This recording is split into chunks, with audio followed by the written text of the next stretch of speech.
ప్రభుత్వ పథకాలు ప్రజల శ్రేయస్సుకా అధికారుల స్వార్థానికా అన్న అనుమానం కలుగుతోంది. కొన్ని వాస్తవాలను చూస్తే రైతుల భూముల దస్త్రాల ఆధునీకరణ పేరుతో 6 ఏళ్ల క్రితం మొదలైన భూభారతి పథకం పూర్తిగా దారి తప్పుతోంది. ఈ పథకాన్ని నిజామాబాద్ జిల్లాలో ప్రయోగాత్మకంగా చేపట్టారు. ఇప్పటివరకు సర్వే పేరుతో 30 కోట్ల రూపాయలు కరిగిపోయాయి.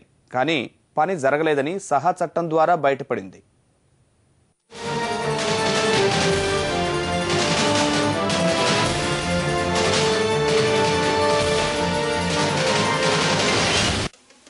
ఆరేళ్ల క్రితం భూభారతి పథకం అని ఒకటొచ్చింది. ఉపగ్రహ చిత్రాలతో అధునాతన సాంకేతిక పరిజ్ఞానంతో రైతుల భూముల దస్త్రాలు ఆధునీకరిస్తామని తెగ హడావిడి చేశారు.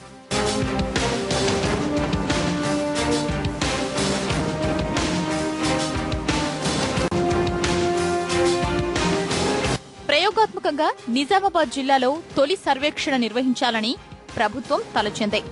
2005లో జిల్లాలోని ఎల్లారెడ్డి మండలం మీసాన్పల్లి గ్రామం నుంచి సర్వేక్షణ మొదలైంది. రైతుల వద్ద ఉన్న దస్త్రాలు క్షేత్రస్థాయిలో ఉన్న భూములకు ఉన్న వ్యత్యాసం తగ్గించాలనే ఉద్దేశంతో రైతులకు నోటీసులు జారీ చేశారు. కొత్త పథకం కాబట్టి నిధులు కూడా దండిగానే విడుదలయ్యాయి. తొలి విడతగా 6 కోట్ల రూపాయలొచ్చాయి. 2006-07లో 9.5 కోట్లు, 2007-08కి 11 కోట్ల 25 లక్షల రూపాయలు, ఇలా మొత్తం 30 కోట్ల రూపాయలు విడుదలయ్యాయి. అవన్నీ ఖర్చైపోయినట్లు సహచట్టం ద్వారా వెలుగులోకొచ్చింది. ఆ సమాచారం ప్రకారం క్షేత్రస్థాయిలో ఈటీవీ పరిశీలన చేసింది. దిమ్మ తిరిగే నిజాలు బయటపడ్డాయి. ఇప్పటి వరకు జిల్లాలోని 914 గ్రామాల్లో సర్వేలు పూర్తి చేశామని అధికారులు చూపిన లెక్కలు ఒట్టి కాకి లెక్కలేనని తేలింది. ఏ గ్రామంలోనూ సర్వే పూర్తి స్థాయిలో చేపట్టలేదని రైతులు చెబుతున్నారు. 4 సంవత్సరాలు అవుతుంది ఇప్పటికొచ్చి. 6 సంవత్సరాలు అవుతుంది. ఇంతకు వచ్చి 6 సంవత్సరాలు అయింది ఇప్పటికి. ఏం చేసినారు? వచ్చినారు, గ్రామ పంచాయతీ కాడ గోలెం కొట్టారు, చిన్నగా గుండ్రగా రింగు కట్టారు, రింగు కట్టి వేసి పెట్టి దేశమంతా చూసారు. ఈయనలో 3 సార్లు ఉన్నాయి, 4 సార్లు అంటారు, 4 సార్లు ఉన్నాయి, 2 సార్లు అంటారు. మాకు ఏదైనా ఏమి ఉపయోగమే లేదు. ఇచ్చారు కారట్లు, పేపర్లు ఇచ్చారు. ఆ పేపర్ల మీద ఎలాంటిది కూడా నంబర్లు సరి అయినట్టు లేవు. మిగిలిన గ్రామాల సంగతి పక్కన పెడితే ప్రయోగాత్మకంగా సర్వేకు శ్రీకారం చుట్టిన మీసాన్పల్లిలోని భూ సమస్యలు పరిష్కారం కాలేదు. అంటే 30 కోట్ల రూపాయలు పుష్కాకేనా? 2006లను ఇంచుమించు మా గ్రామంలో ప్రారంభించడం జరిగింది. కానీ ఇప్పటి వరకు ఎలాంటి రికార్డు సరి అయినట్టుగా ఫీడింగ్ చేయలే. అయితే అది శాటిలైట్ ద్వారా ఇచ్చిన ఫోటోలు మాత్రం బాగానే ఉన్నాయి. కానీ పేపర్ల మీదకి వచ్చేసరికి ఒక్కదానికి ఒకటి పొంతం లేకుండా భూమి ఒక్కళ్ళు ఉంటే పేరు ఒకళ్ళది, పేరు ఒకళ్ళు ఉంటే భూమి ఒకళ్ళది. మరి మాకు పాత పట్ట ప్రకారం 2 ఎకరాలు ఉందంటే అద్దెబిగి రావడం, అద్దెబిగి ఉందంటే 5 సార్లు రావడం, ఇలాంటి చాలా అవకతవకలు ఉన్నాయి. భూభారతి సర్వే కోసం రెవెన్యూ శాఖ నుంచి అధికారుల్ని తీసుకున్నారు. ఇప్పటి వరకు వ్యవస్థాపక ఖర్చులకు 16.5 కోట్లు, ఉపగ్రహ చిత్రాల కోసం 7 కోట్ల 70 లక్షలు, నిర్వహణ ఖర్చులకి 3 కోట్ల 81 లక్షలు ఖర్చు పెట్టినట్లు లెక్కలు కనిపిస్తున్నాయి. ఆ ఖర్చుకి తగ్గ పని మాత్రం ఎక్కడా కనిపించలేదు. ఆ భూకాగం చీరు ఇక్కడ సర్వే చేస్తామని 3 రోజులు నిలబడ్డారు. భూభారత్గా చీరు ఇక్కడ 3 రోజులు ఉన్నారు. సర్వే చేస్తామని టెంట్లు వేసుకున్నారు.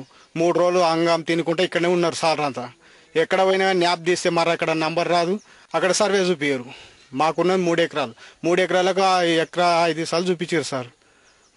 బిగేడు 5 సార్లు దాకా ఎక్కడనో వెళ్ళిపోయింది. ఆ భూమి చూపించమంటే ఎక్కడ లేదని చెప్పేస్తారు. మేమేం మాట్లాడాలి? మేము ఎక్కడ చేసుకుని బతకాలి? పథకం ప్రవేశపెట్టి ప్రజాధనం మంజూరు చేయడమే కాదు, కట్టుదిట్టమైన పర్యవేక్షణ కూడా ఉండాలి. అవినీతి జరిగిన రెవెన్యూ శాఖకే మళ్లీ పనులప్పగించడం మరో విడ్డూరం. శాటిలైట్ పరిజ్ఞానంతో భూ సమస్యలు పరిష్కరించాలన్న ఉద్దేశంతో ప్రభుత్వం తలపెట్టిన భూభారతి సర్వే గత 5 ఏళ్లుగా పునాదుల్లోనే నిద్రవుతోంది. ఇప్పటి వరకు కోట్ల రూపాయలు ఖర్చు చేసినప్పటికీ దాని నుంచి ఎలాంటి ఫలితాలు రాలేదని రైతుల్లో ఆందోళన వ్యక్తమవుతోంది. ఇప్పటికైనా ప్రభుత్వం ప్రణాళికలు రూపొందించే ముందు అవి ఎంతవరకు సఫలీకృతమవుతాయన్నది పరిశీలించాలని స్థానికులు కోరుతున్నారు. కెనాన్ మనోజ్తో అలీముద్దీన్, ఈటీవీ న్యూస్, నిజామాబాద్. జాతీయ నిర్మాణ సంస్థ శిక్షణా కేంద్రాలు అవినీతి వాకిళ్లుగా మారుతున్నాయి. నిరుద్యోగ యువతకు శిక్షణ ఇచ్చి ఉపాధి కల్పించేందుకు కేంద్ర ప్రభుత్వ గ్రామీణాభివృద్ధి మంత్రిత్వ శాఖ ఆధ్వర్యంలో జాతీయ నిర్మాణ సంస్థ నాక్ మొదలైంది. ఒక్క ప్రకాశం జిల్లాలోనే ఎన్నో దొంగ లెక్కలు కనిపించాయి. సహా చట్టం ద్వారా అనేక అక్రమాలు వెలుగులోకి వచ్చాయి.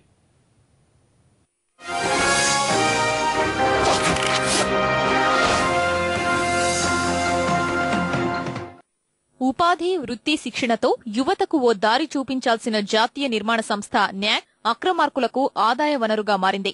ప్రకాశం జిల్లాలో సహచట్టం ద్వారా బయటపడిన వాస్తవాలు చూస్తే మంచి పథకం ఎలా అచేతనంగా మిగిలిపోయిందో అర్థమవుతుంది. కేంద్ర ప్రభుత్వం స్థాపించిన ఈ సంస్థ లక్ష్య దూరంగా ప్రయాణిస్తోంది. కారణం అక్రమాలు. రాష్ట్ర స్థాయిలో జాతీయ నిర్మాణ సంస్థకు చైర్మన్ ముఖ్యమంత్రి, వైస్ చైర్మన్ రహదారులు భవనాల శాఖ మంత్రి. వారి ఆధ్వర్యంలో ఉన్న పథకం స్వార్థపరుల బారిన పడి ఉద్దేశ్యం పక్కదారి పడుతోంది. 2 దశాబ్దాలుగా సాగుతున్న ఈ సంస్థ అక్రమాల కేంద్రంగా మారింది. వృత్తి శిక్షణ ఇచ్చి 70% మందికి ఉద్యోగాలు కల్పించాలని న్యాక్ నిబంధనలు చెబుతున్నాయి. నిబంధనల ప్రకారం జరుగుతున్నది ఏమీ లేదు. కాగా ప్రకాశం జిల్లాలో బినామీ పేర్లు చూపించి ఉద్యోగాలు కల్పించినట్లు దస్త్రాలు సృష్టించి అధికారులు ప్రభుత్వాన్నే దగా చేశారు. శిక్షణకు విడుదలయ్యే చాలని నిధులను మింగేశారు. ప్రకాశం జిల్లా ఏఐవైఎఫ్ జిల్లా కార్యదర్శి జి శివాజీ సహచట్టం ద్వారా అక్రమాల్ని వెలుగులోకి తెచ్చారు. మేము మొత్తం 19 సమస్యలతో కూడినటువంటి అర్జీ మేము ఇస్తే దాంట్లో కొన్ని సమస్యలు అయితే మాకు సమాచారం పూర్తి ఇవ్వలేదు. మేము దీనికి సంబంధించినటువంటి లెడ్జర్ పేజీలను అదేవిధంగా కన్జ్యూమబుల్స్ అని అంటే ఏ స్టూడెంట్కి ఎంత కన్జ్యూమబుల్ అది పైప్స్ అయిన కానీ టాపీస్ అయితే ఎన్ని వాడాల్సిన పరిస్థితి ఉంది, ఎంత వాడతారని చెప్పి మేము అడిగినప్పుడు దానికి సంబంధించి 15,000 చిల్లర రూపాయల వరకు వాడాల్సి ఉండగా 3,000, 9,000 మాత్రం వాడారు. అంటే ఇక్కడ నాణ్యమైనటువంటి విద్యను కూడా వీళ్ళు అందించలేదు. వాడవలసిన దానికన్నా తక్కువ వాడటం వల్ల వీళ్ళు పైనుంచి వచ్చిన నిధులను కూడా దుర్వినియోగం చేస్తా ఉన్నారు. సహచట్టం నిజం నిగ్గు తేల్చింది. అందిన సమాచారం ప్రకారం చాలా అక్రమాలు జరిగాయి. బయోమెట్రిక్ యంత్రాల్లో 48% హాజరు నమోదైతే మాన్యువల్ హాజరు పట్టికలో 90% ఉన్నట్లు చూపించారు. ఎలక్ట్రికల్ అండ్ హౌస్ వైరింగ్ లో 61 మంది శిక్షణ పొందారు. వారిలో 35 మందికి ఉపాధి కల్పించినట్లు నివేదికిచ్చారు. అందులో 21 మంది సికింద్రాబాద్ లో ఉద్యోగాలు చేస్తున్నట్లు ధృవీకరిస్తూ ఐడి నెంబర్లు పంపించారు. ఆరా తీస్తే కేవలం ఒక్కరు మాత్రమే ఉద్యోగంలో చేరినట్లు తేలింది. ఆర్డీ గారు కొన్ని సెంటర్లను తనిఖీ చేసినట్టు మాకు ఇందులో ఇచ్చారు. అయితే మాకు ఇచ్చేటువంటి సమాచారంలో ఆర్డీ గారు 4వ తేదీ 4వ నెల 4వ తేదీ త్రిపురాంత సెంటర్ అయితేమి దర్శ సెంటర్ అయితే తనిఖీ చేయాల్సి ఉండగా మాకు ఇచ్చినటువంటి హాజరు పట్టికలో ఆర్డీ గారు తనిఖీ చేసినట్టు అసలు లేదు. పోతే 6వ తేదీ 21వ తేదీ 6వ నెలలో ఒక సెంటర్ తనిఖీ చేస్తే 11 గంటల 30 నిమిషాల వరకు ఒక స్టూడెంట్ కూడా రాలేదని చెప్పని ఆర్డీ గారు హాజరు పట్టిక రాయటం జరిగింది. అయితే అదే రోజు 14 మంది స్టూడెంట్స్ ఉన్నట్టు ఇక్కడ ఉన్నటువంటి ఏడీ గారు అదేవిధంగా అక్కడ ఉన్నటువంటి ఇన్ఛార్జ్ వాళ్ళందరూ కూడా దొంగ సంతకాలు దొంగ బిల్లు చేసుకొని అక్కడ ఉన్నటువంటి నిధులన్నీ కూడా దుర్వినియోగం చేస్తా ఉన్నారు. దేశంలో ఎంతో మంది నిరుద్యోగులు ఉపాధి కోసం నానా అవస్థలు పడుతున్నారు. ఉన్న ప్రభుత్వ పథకాలు ఇలా అక్రమార్కుల చేతుల్లో పడి నాశనమవుతున్నాయి. పథకాలు రూపొందించడమే కాదు, వారి పర్యవేక్షణకు నిబద్ధులైన అధికారులను నియమించాలి.